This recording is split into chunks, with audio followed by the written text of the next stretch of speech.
दोस्तों, supreme court में एक फैसला काफ़ी दिनों से पेंडिंग था और ये जो फैसला है विवाद था। ये तेलंगाना में राज्यपाल और सरकार के बीच में। राज्यपाल बनाम इसे तेलंगाना सरकार कहिए या राज्यपाल वर्सेज तेलंगाना सरकार। लेकिन इस फैसले के बीच में सुप्रीम कोर्ट ने एक टिप्पणी की और ये टिप्पणी राज्यपाल पर भी हुई और राष्ट्रपति पर भी।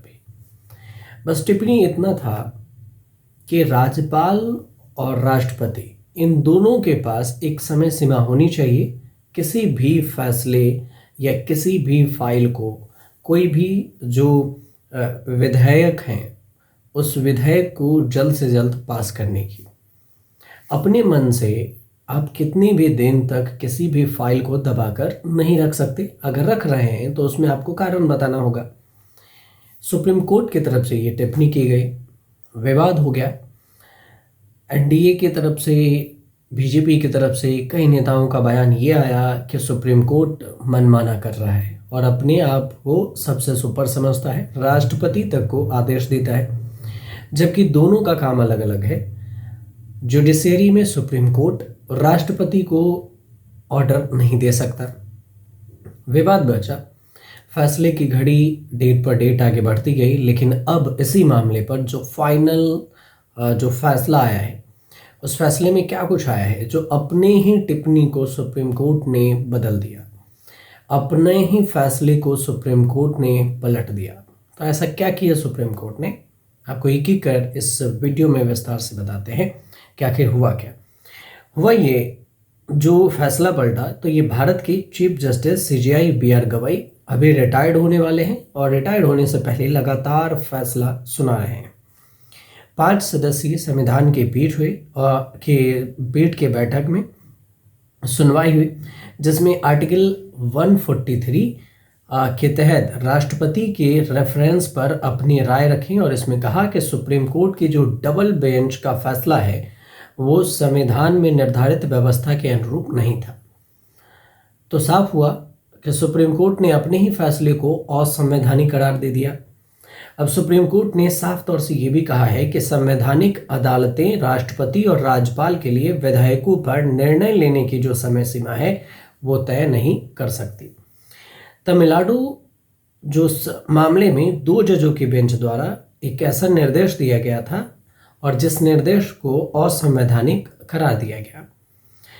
अब भारत की राष्ट्रपति द्रौपदी मुर्मू के संविधान के आर्टिकल 143 जैसे 143 के तहत रेफरेंस के जवाब में सुप्रीम कोर्ट ने 20 नवंबर को कहा कि अदालत संविधान के आर्टिकल 200/201 के तहत बिलों को मंजूरी देने के लिए राष्ट्रपति और राज्य के फैसले के लिए कोई टाइमलाइन नहीं दे सकता है। यह सीधे तौर से कहा गया। सुप्रीम कोर्ट के जो 5 जजों वाले जो संविधान की पीठ है उसने ये कहा कि राज्यपाल के पास यह विवेकाधिकार है कि वह या तो विधेयक को अपनी टिप्पणियों के साथ सदन को वापस भेज दे या फिर उसे राष्ट्रपति के विचार के लिए सुरक्षित रखे। सीजेआई बीआर गवई की अगुवाई वाली बेंच का कहना हुआ कि राज्यपाल के इस विशेषाधिकार को अदालत के माध्यम से सीमित नहीं किया जा सकता है। अब सुप्रीम कोर्ट ने यह भी कहा कि कोर्ट की ओर से विधेयकों को डीम्ड असेट के आधार पर मंजूरी मान लेने वाला दृष्टिकोण भारत के संविधान की भावना और शक्तियों के अलग अलग सिद्धांत, जो पृथकीकरण के सिद्धांत है उसके विरुद्ध है, मतलब बांटने के विरुद्ध है। ये टिप्पणी है। अब डीम्ड असेट वाला जो नजरिया है असल में राज्यपालों के लिए निर्धारित कार्यपालिका संबंधित कामों पर कब्जा करना, उन्हें बदलना, जो कि हमारे लिखे हुए संविधान के दायरे में उचित नहीं है। तो फिर ऐसे में ये कहा जा सकता है कि सुप्रीम कोर्ट ने तो राज्यपाल को सीधे तौर से बेलगाम कर दिया। सुप्रीम कोर्ट ने ये कहा, जो फैसला दिया है, जिस टिप्पणी को पलटा है उसमें राज्यपाल बेलगाम इसलिए भी हो गया है कि अब राज्यपाल को जितने टाइम तक मर्जी होगा वो किसी भी बिल को, किसी भी राज्य सरकार के विधेयक को अपने पास रख सकती है। कोई समय सीमा नहीं होगा। जब तक रखना हो तब तक रखा जा सकता है।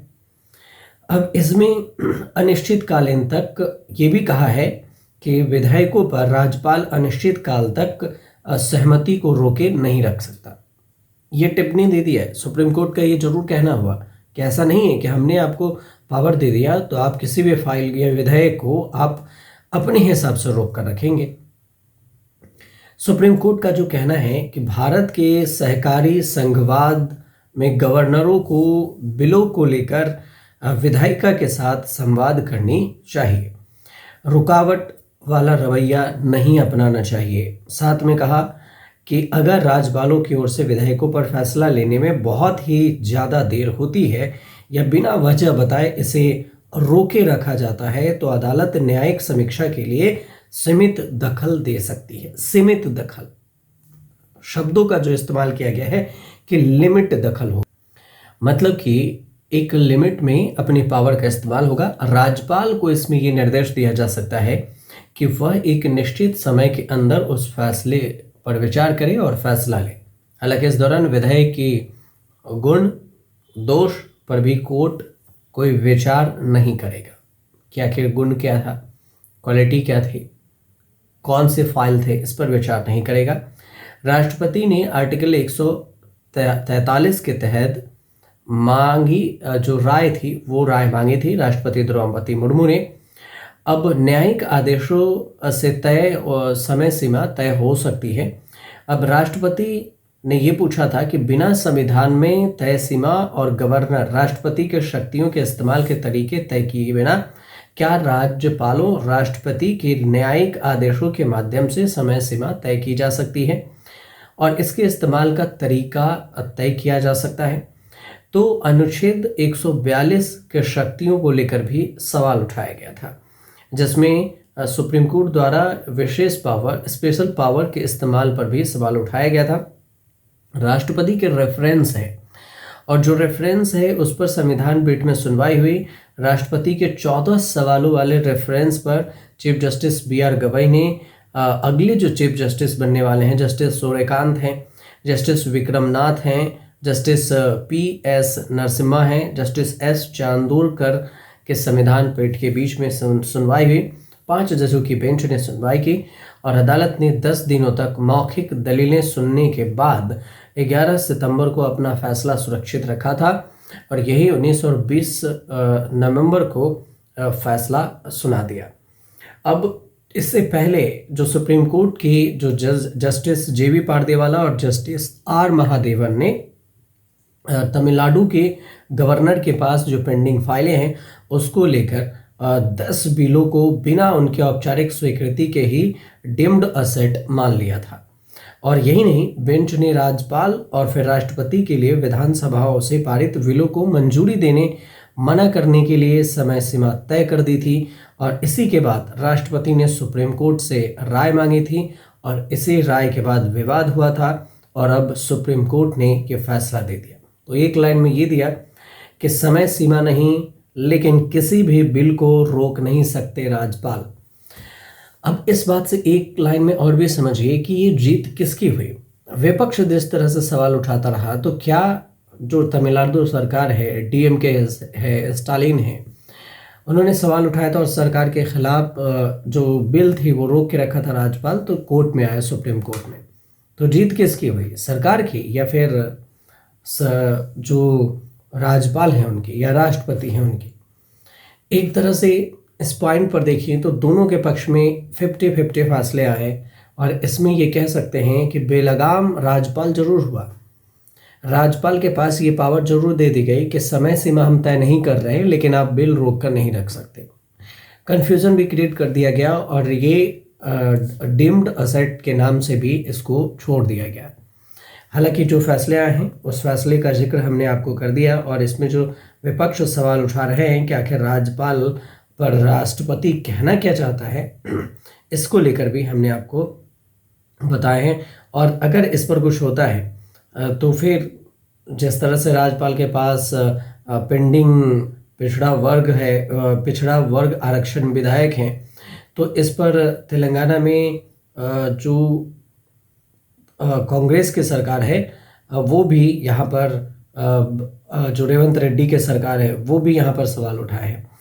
और आपको बता दें कि तेलंगाना के अलावा हुआ ये के स्टालिन ने भी ये सवाल उठाए थे, जिसका जिक्र हमने आपको किया था कि स्टालिन ने।